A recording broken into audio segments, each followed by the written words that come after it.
For number 13, I'm given the derivative and asked for what value of k right here would f of x have a critical point at this coordinate. So first let's identify a critical point. That means that the derivative equals 0. So I'll set my derivative equal to 0, which is 3x squared minus 4y minus 5k, setting it equal to 0, but I'm also going to plug in my points. So that's 3 times negative 1 squared minus 4 times y is 2 minus 5k equals 0. That's 3 minus 8 minus 5k equals 0. And simplifying further, we'll move that minus 5 to the other side. So negative 5k equals positive 5, and k equals negative 1. So we do need to finish up by saying k equals negative 1 since f prime of x, or in this case, the notation we're using is dy dx, since dy over dx equals 0. And that's our answer for A. Okay, part B says, at that point for the value of k that you found, does f of x have a relative max or a relative min? So we know that when we are asked for a relative max or min, aka a local max or min, we check to see if f prime switches signs. And we would use a number line for that. But notice that our number line is going to be a little bit tricky here because we don't have a regular polynomial function.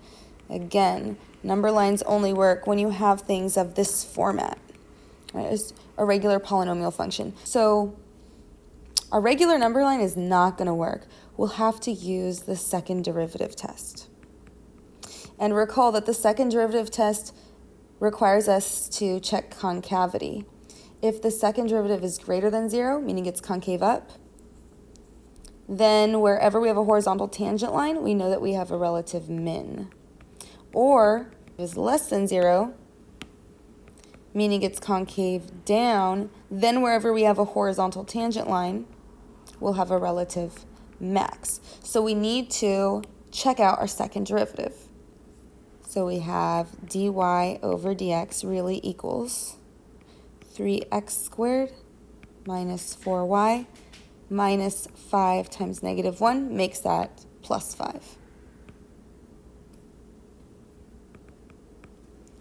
Now for the second derivative,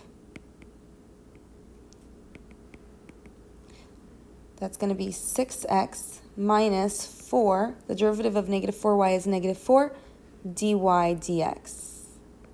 Okay, so we found our second derivative, so we want to see when we plug in our x and our y value if the second derivative is positive or negative.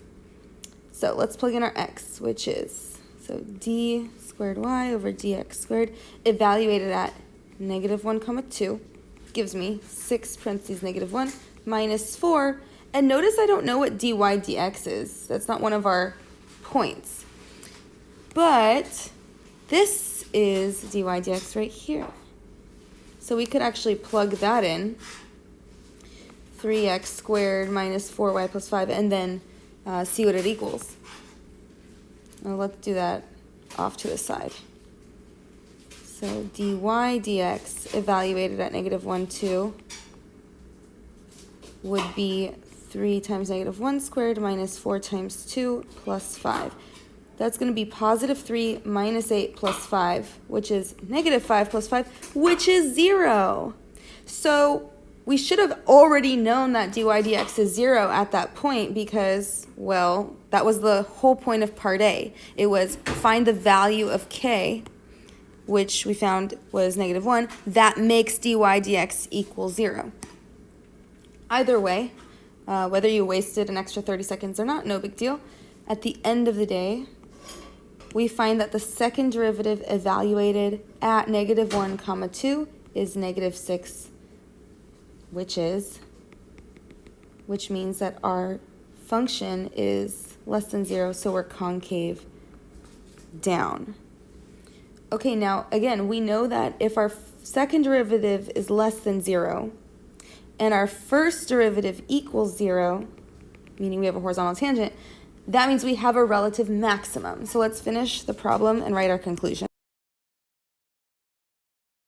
So, conclusion time. We say f of x has a relative max at -1, 2, since, now remember, we use the second derivative test, so we need to make two statements. Since the first derivative equaled 0 and the second derivative was less than 0. Translation, we have a horizontal tangent line and we're concave down. Therefore, we have to have a relative max. And we're done.